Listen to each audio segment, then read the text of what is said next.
আমাদের সম্পর্ক হবে ন্যায্যতার ভিত্তিতে। আজকে শুনছি বাংলাদেশ হাইকমিশনকে নাকি ভারত ঢাকায় ধমক দিছে, যে কেন আমরা ওই কথা বলছি, ধমক দিছে নাকি ওই ভারতীয় হাইকমিশনারকে এই খুনি হাসিনাকে আশ্রয় দেওয়ার জন্য শুধু ধমক না, লাথি দিয়ে দেশ থেকে বের করে দেওয়া উচিত ছিল। আপনি আমার দেশের সন্ত্রাসকে আপনি পেলে পুষে বড় করবেন, তাদেরকে ট্রেনিং দিবেন, তাদেরকে অর্থ দিবেন।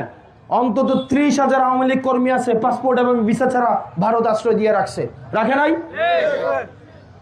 তো আপনি আমার দেশের সন্ত্রাস আপনি পালবেন, বাংলাদেশকে আপনি ডিস্টেবিলাইজ করবেন, আর আমি আপনার সাথে বন্ধুত্বপূর্ণ সম্পর্ক রাখবো, এত ঠেকা পড়ে নাই।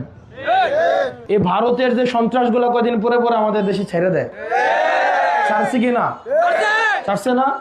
বাংলাদেশের সন্ত্রাসগুলো ভারত আবার পাহারা দেয়, ট্রেনিং দেয়, অর্থ দেয়, দিয়ে বাংলাদেশে কদিন পর পর ছাড়ে, আমাদের দেশে এসে দুষ্কর্ম করে না।